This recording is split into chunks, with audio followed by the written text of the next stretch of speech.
안녕하세요. 저는 40대 중반에 들어서고 있는 평범한 아줌마네요. 가을에 여러분들 즐겨 듣는 노래가 혹시 있으신가요? 저는 나훈아 팬이어서 나훈아의 친정엄마라는 노래를 참 좋아하는데요. 그 노래만 들으면 왜 이렇게 눈물이 나는지 모르겠어요. 여러분들도 혹시 그런 노래가 있으신가요? 있으시다면 함께 공유해보면 좋을 것 같다는 생각도 하네요. 이 아줌마가 즐겨 듣는 사연 프로그램에 저의 이야기가 문득 생각이 나 이렇게 한 글자 한 글자 타자로 치고 있네요. 워낙 컴퓨터도 못하고 말솜씨가 없어 답답하실 수도 있지만 그래도 열심히 한번 제 사연을 소개해 보도록 하겠습니다. 저는 어릴 때부터 아빠가 일찍 돌아가시고 엄마랑 저 오빠 이렇게 세 식구가 살았습니다. 묘복했던 저희 집은 아빠가 돌아가시자마자 가세가 확 기울어서 엄마가 일을 하며 오빠와 저를 책임지셔야 했습니다. 저보다는 오빠가 장남이고 훨씬 더 공부를 잘했기에 저보고 가라는 오빠의 마음에 저는 한사코 거절하고 대학을 포기해 일찍부터 취업을 했습니다. 오빠는 다행히도 서울의 좋은 대학에 붙어 엄마와 저의 자랑이기도 했지요. 그렇게 오빠가 군대를 가고 저랑 엄마랑 둘이 살게 되면서 지금 생각해보면 이때가 가장 행복했었다는 생각이 들기도 합니다.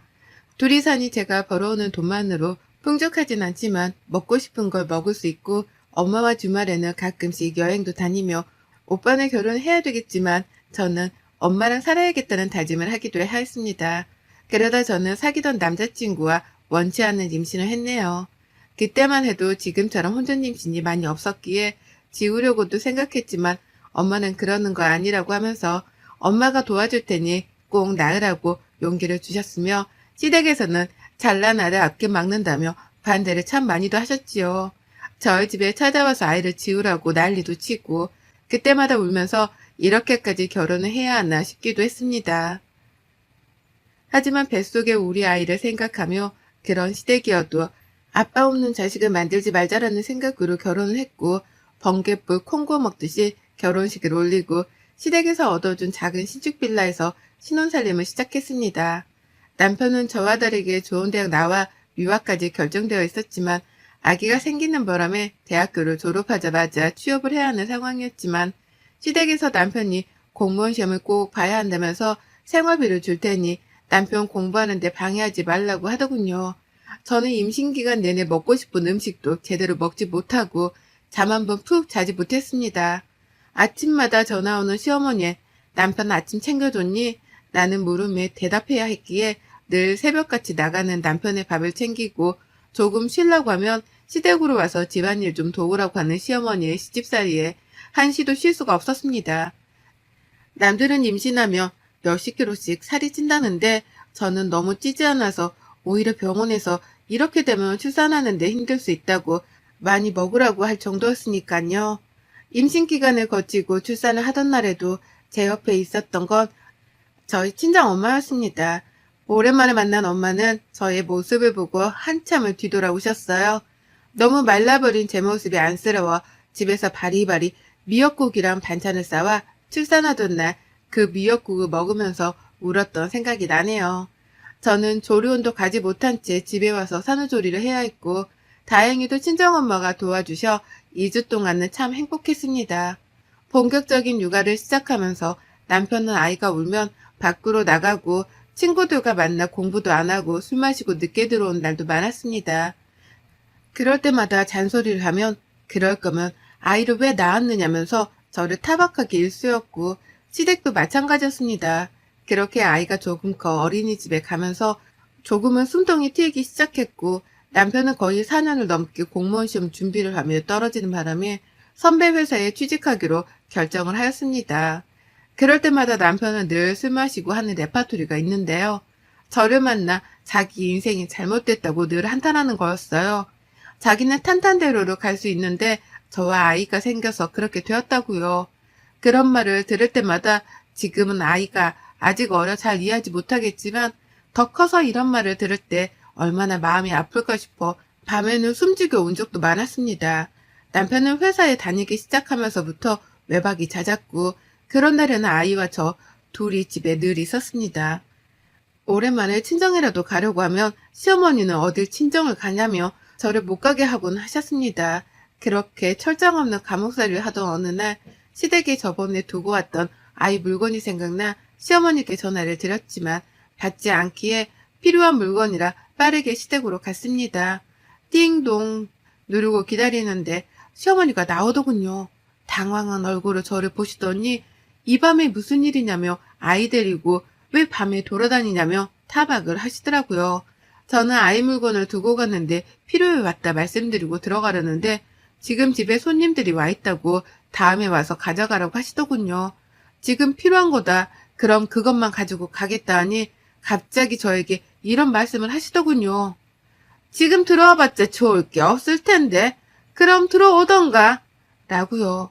그래서 그게 무슨 말인가 싶어서 신발을 벗고 들어가 아이 물건을 찾는데 손님 몇 명과 저희 엄마가 주방에서 설거지를 하고 계시는 거예요.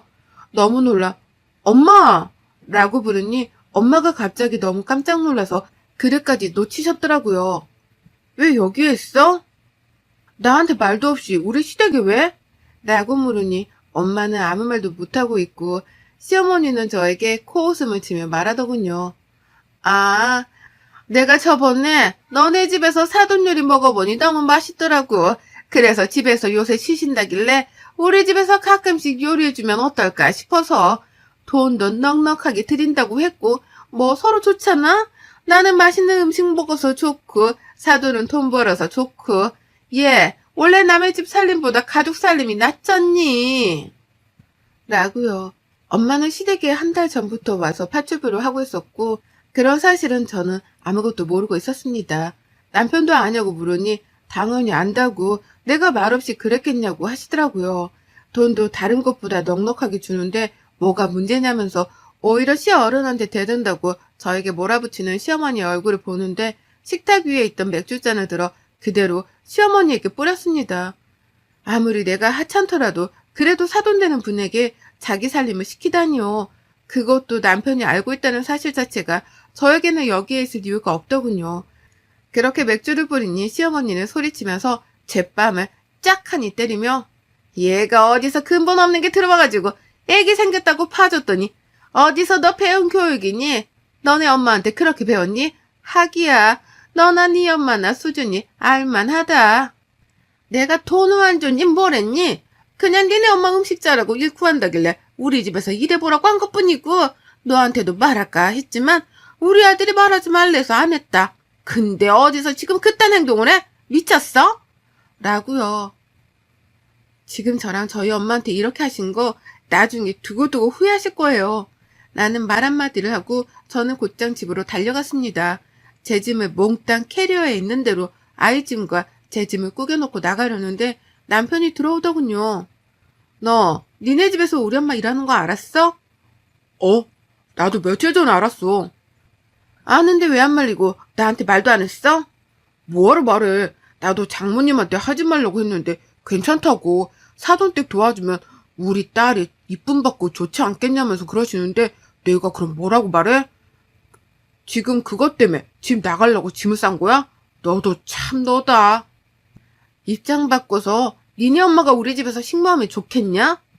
야, 말이 되는 소리를 해. 우리 엄마랑 니네 엄마랑 급이 다르잖아. 아니지. 우리 집이랑 니네 집이랑 급이 다르지. 니네 집에서 잘난 거 니네 오빠밖에 없지 않냐? 근데 그 오빠 지금 뭐하고 있어? 유학 가서 매달 돈이나 축내고 있지 뭐.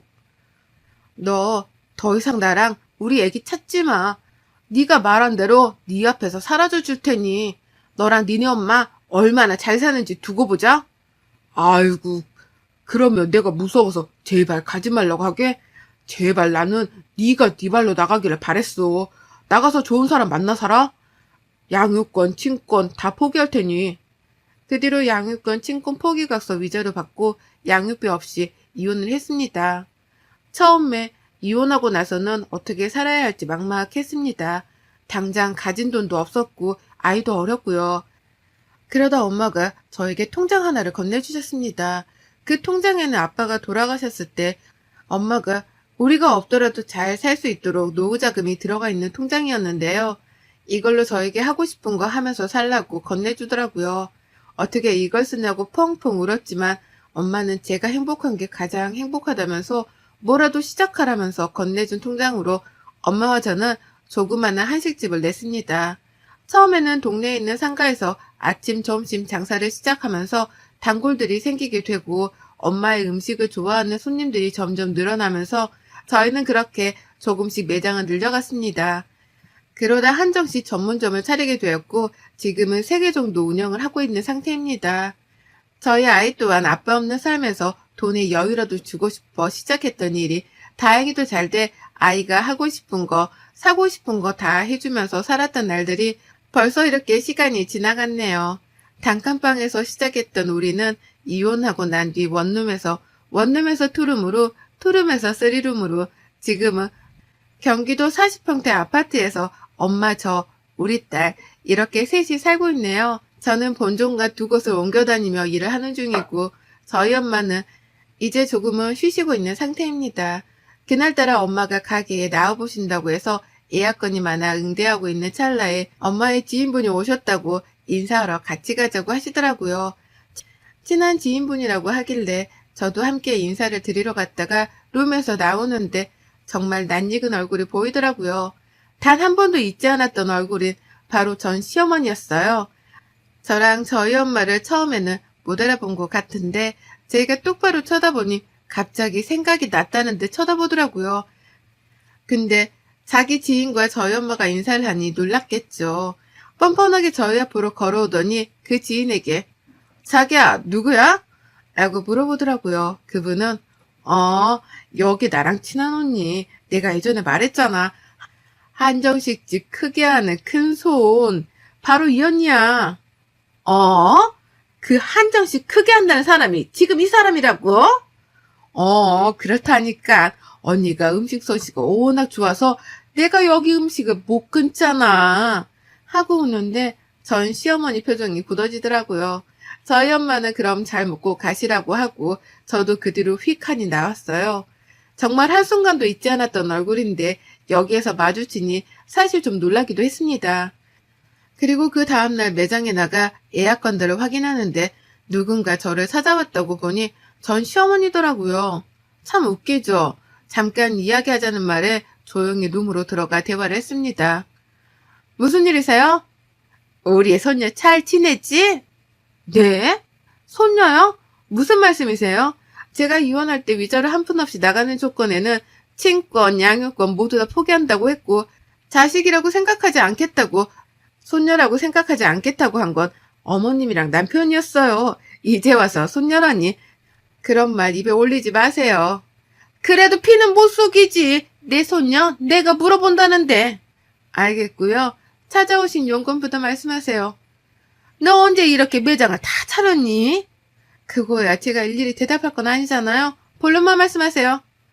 무슨 본론? 이혼했어도 우리 아들 자식이 너랑 살았었는데 한 번은 아빠를 보여줘야 하지 않겠니? 아빠요? 무슨 아빠요? 저는 저희 딸에게 말했어요.